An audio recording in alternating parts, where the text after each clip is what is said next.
Quand la gauche française tapait sur les soldats français et collaborait avec l'ennemi. Sabotage, lynchage, collaboration, crimes de guerre. Aujourd'hui, je vous parle du passé, de la gauche, de cette CGT et du PCF.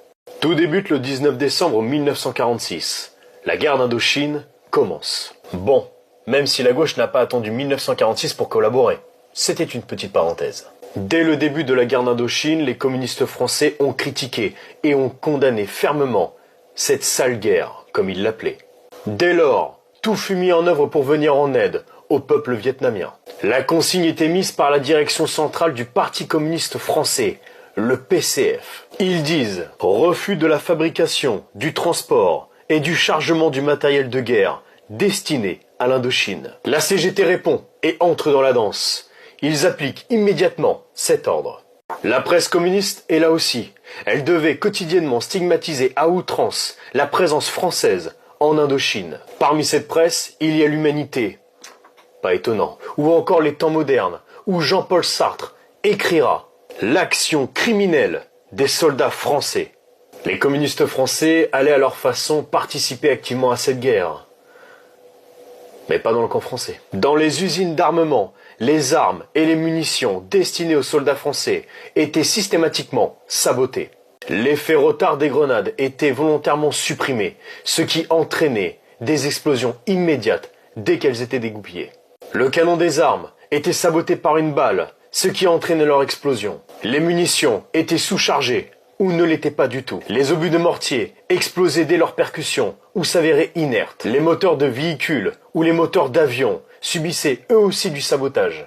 Même un porte-avions d'escorte sera saboté. Ah, nos gauchos ont du talent, hein. Et tout ce petit monde aurait dû être traduit devant des tribunaux d'exception pour intelligence avec l'ennemi, car ceci était de la haute trahison.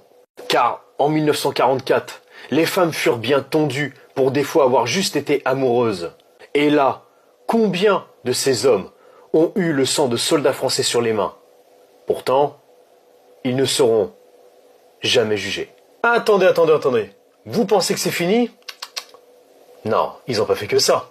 Parlons maintenant des quais, des aérodromes et des gares, tenus par la CGT, cette bonne vieille CGT, défenseur des droits. Les acheminements de troupes et de matériel subissaient de graves perturbations. Les navires et les trains étaient immobilisés, les détériorations ne se comptaient même plus, les grèves se multipliaient.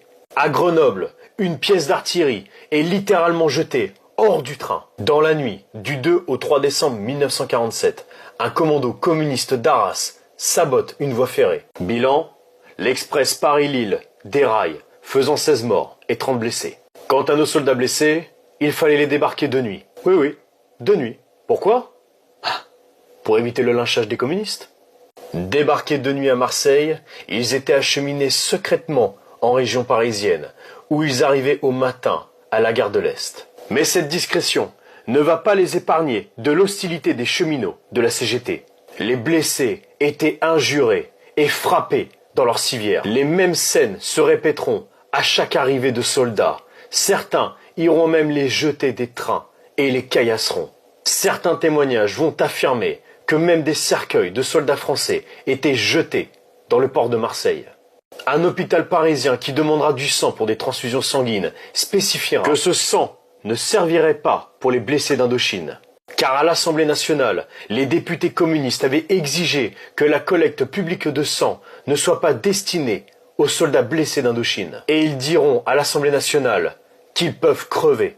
À Noël, un député suggère qu'on envoie un colis aux soldats d'Indochine. Une députée du PCF s'exclama aussitôt « Le seul cadeau qu'il mérite, c'est 12 balles dans la peau ».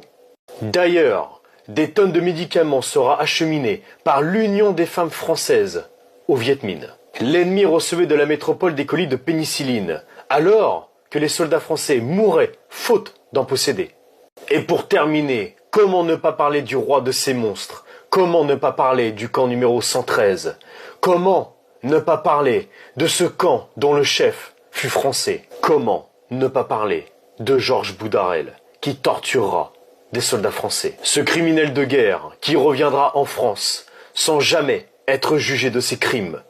Et il aura même un poste d'universitaire. Il écrira même des livres. Il aura même le droit à une retraite. Il finira ses jours tranquillement dans son lit.